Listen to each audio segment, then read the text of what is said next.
That's a fine shot. Beautiful square cut by Brearley off a much shorter ball there by O'Keefe. Gave it the full treatment, brings up the 50 partnership for England.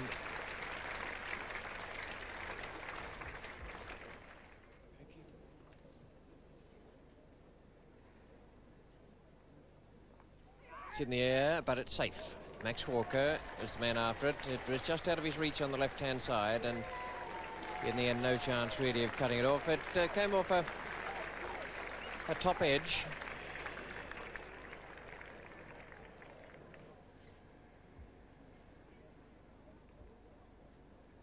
It's the slightly more round arm leg break, and dispatched beautifully by Boycott. That was a marvellous piece of placement.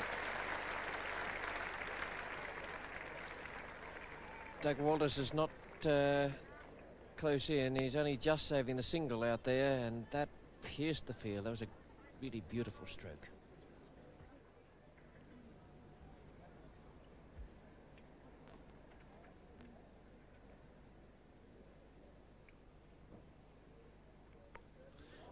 It's a thick edge, hurrying away for four, well wide of second slip.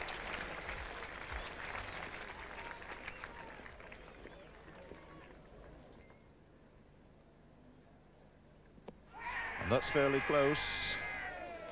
And Thompson looking disappointed. Well worth a shout there.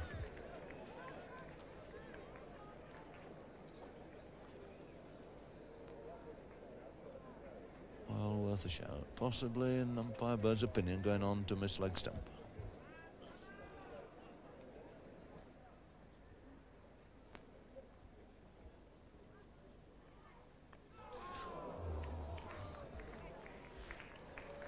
Decided it's not his day. Really was a good ball. That conjured a little bit of movement off the pitch there. And the last minute defensive jab. So Brearley finding the inside edge. It skated away down to that fine leg boundary.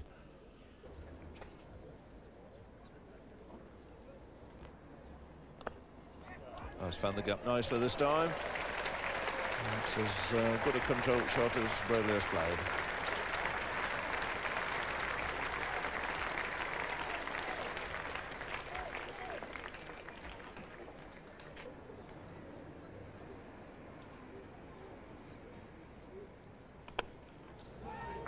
Well, that's beaten Walker this time. Pascoe setting off in pursuit, but it'll go down that hill and beat him through to the boundary.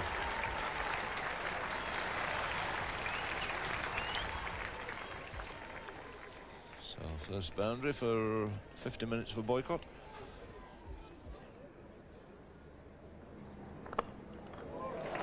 Beautifully struck. I think that one blow gives an idea of the tactical work that's gone into this morning's play.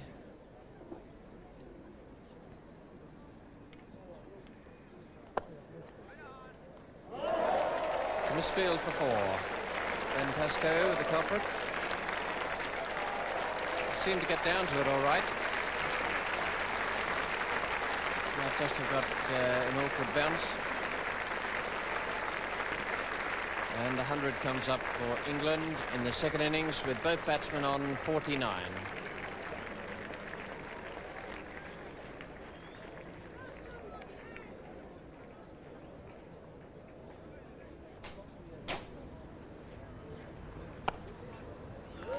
Boycott's 50.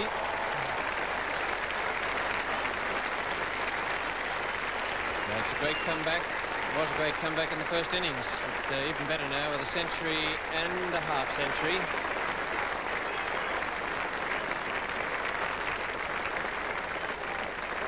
It's 50 this time in 183 minutes, 6 fours.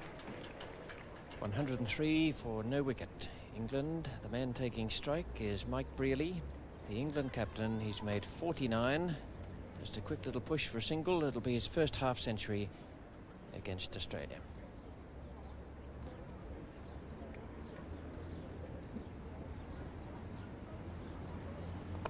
There it is. more than a quick little push for a single, but a nice piece of fielding away down on the boundary by Max Walker, who saved 2 runs. Brearley's lost his cap, but kept his skull guard, and has gone on to 50 in 191 minutes with 8 fours.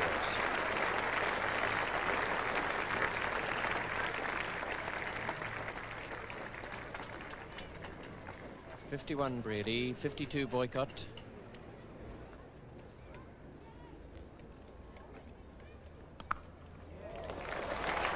That's 2 great shots Brearley's played since lunch. The first one was cover drive off Walker from a ball slightly over-pitched.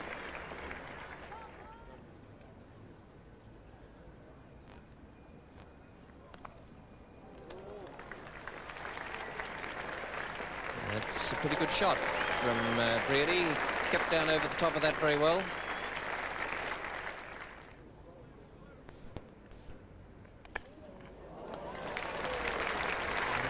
Branching out a bit.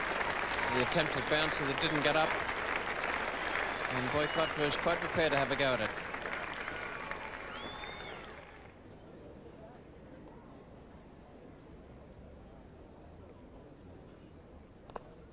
Oh, that's a good shot. Always a shot of a good player, a player in form, to get to the pitch, clip it wider mid-on.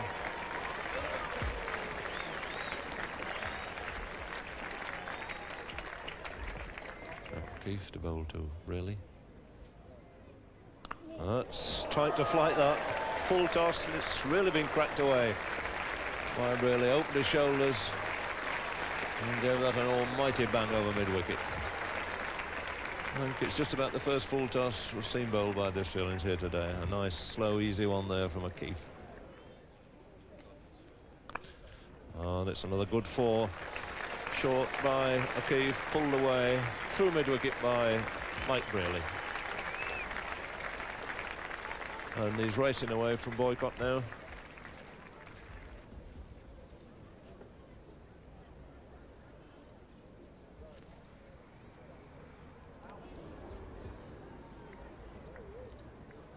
He's determined, I think, now to take a few chances.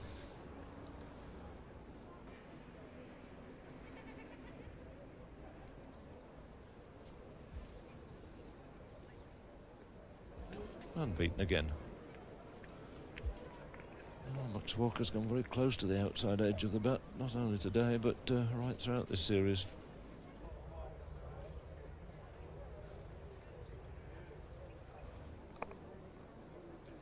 Thank you, Walters.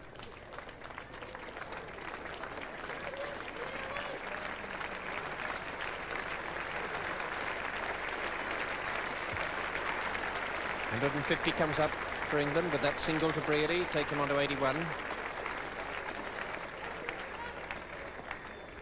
39 needed for victory, 150 in 4 1/4 hours.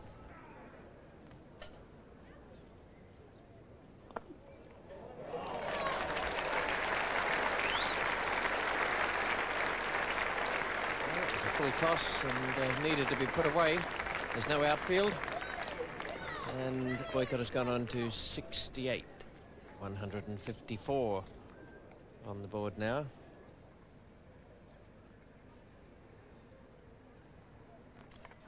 It's played on. So that is the break of the partnership. And Mike Brearley took his chance there. He was looking for 100. Inside edge, back onto the stumps. And Brearley out for 81, bowled Walker, and to be fair, Walker deserved some little success there today because he has been passing the outside edge. A splendid effort from Mike Brearley. 81 of the partnership of 154. 4 1/4 hours he batted, and 13 fours.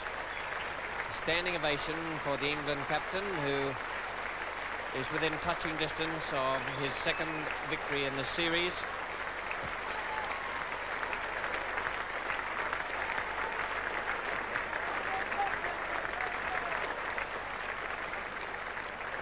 He was throwing the bat at just about everything outside the stumps in a bid to make the 100, bottom edge back onto leg stump.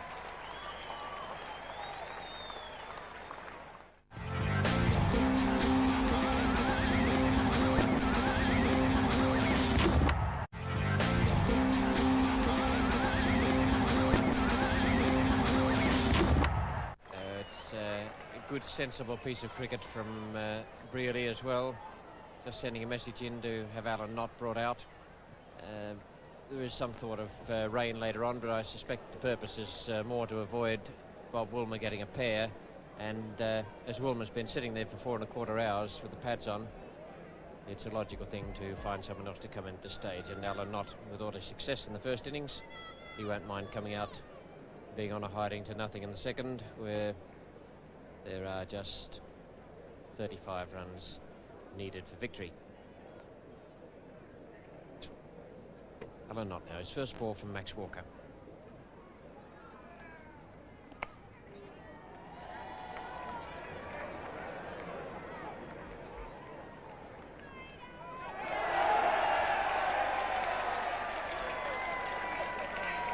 Has worked up at Old Trafford, but not that time. It got Alan Knott off the mark. No one backing up the throw from Rodney Marsh.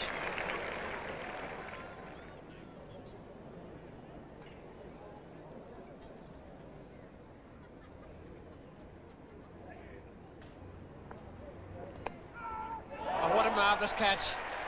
Kerry O'Keefe at Gully. That's as good a catch as we've seen in the series. We've seen some beauties from the England side. So from a morning where nothing went right for the Australians, suddenly when England have almost won the game, Walker has struck twice. O'Keefe at Gully, the outside edge, and he dived away to his left and took a really brilliant catch. Knott is dismissed for 2. And the local populace want to see Derek Randall, who's listed to come in at 4. Instead, they've had Alan Knott and now Tony Greig. It's just 33 runs needed now. Jeff Boycott's on 68.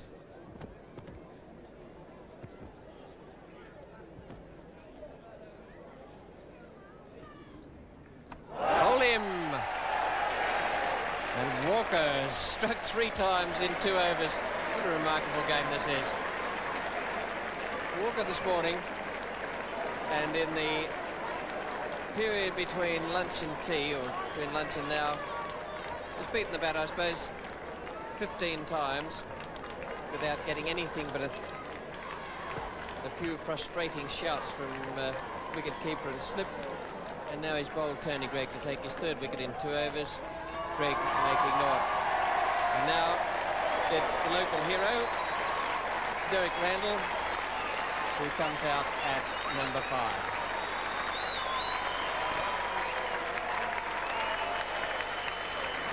I don't know that Tony Greig could tell him very much about the pitch. Once again, interestingly enough, it was that ball slanting back in at Greig, around about middle and leg, cramping him for a little bit of room that did the damage. It's the one where the West Indians picked him up last year. I don't think it kept low. Perhaps the way Greig played it, it looked as though it may have, but it seemed to me to hit middle stump about halfway, hit leg stump about halfway up.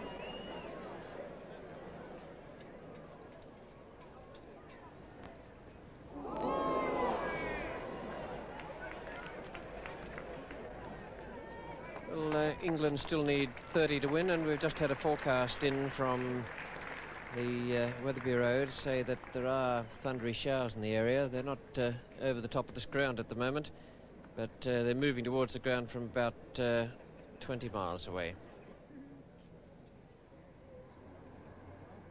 Ooh, but that's a good delivery.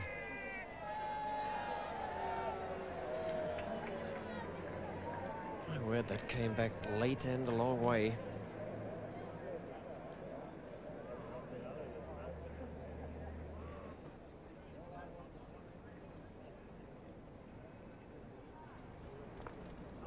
Lovely sweep. Plays that shot very well.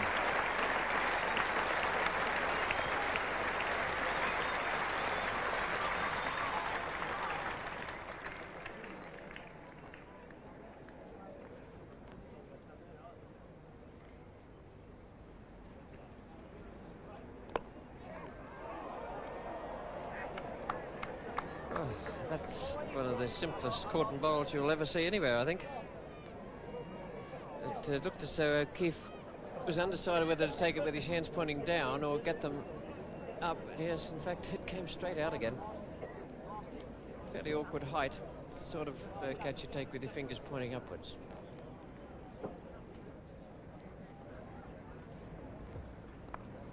It's a lovely shot. That's 4 runs nearer. Randall swaying onto the back foot, placing it quite delightfully square there on the offside. So here comes the tireless Walker again into Boycott. He's skillfully placed that through the slips. That'll go away for 4.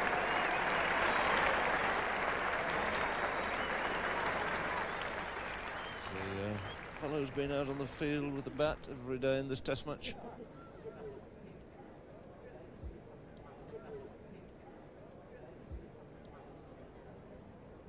Non-striker as O'Keefe comes into Randall. He's managed to get that away fine. Thompson chasing that, he won't stop it. It's 4 more, and it brings England to within 3 runs of going 2 up in this series.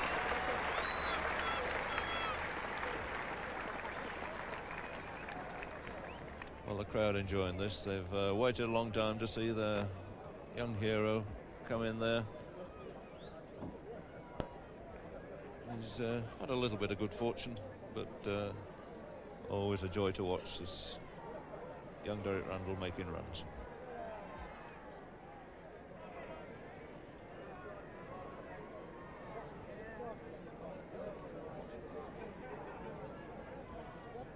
The crowd asking for a 4, another 4 from Randall.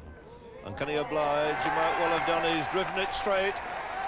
Pascoe is chasing it as these Australians have chased it all day, but they'll turn around at least for 3. And the 3 runs will be enough, and it's Derek Randall here on his home ground who's finally made the winning hit. And Chappell and Boycott shaking hands. The whole Australian crowd coming up to Boycott. What a wonderful moment this has been for him on his return to Test match cricket. He's the man who's controlled this victory for England right from the very first day. Superb exhibition, great century in the first innings. He's undefeated with 80 in the second innings. His young partner Randall, with whom he was mixed up in that unfortunate run out in the first innings, have finally come good together and seen England through to victory here by 7 wickets. The crowd onto the field, making a pathway here for the hero. And it's all smiles and all friends now as Boycott and Randall come up the pavilion steps. The souvenir stump in Boycott's hand, that'll go down at home amongst his many cricket souvenirs, but it's one that he'll treasure and remember for the rest of his life.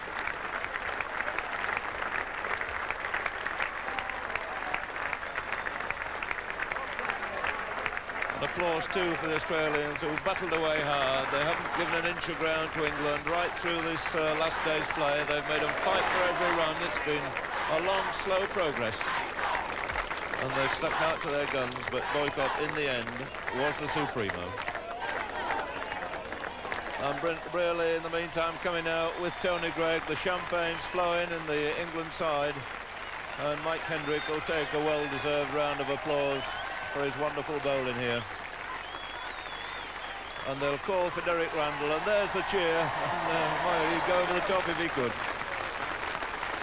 So a happy, jubilant scene on the English players' balcony.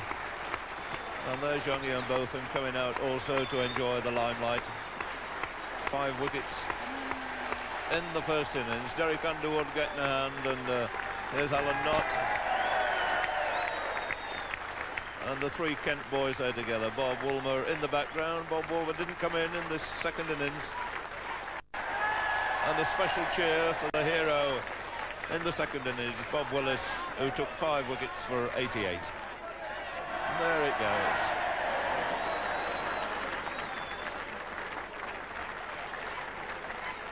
Well, this has been a wonderful crowd all through these 5 days.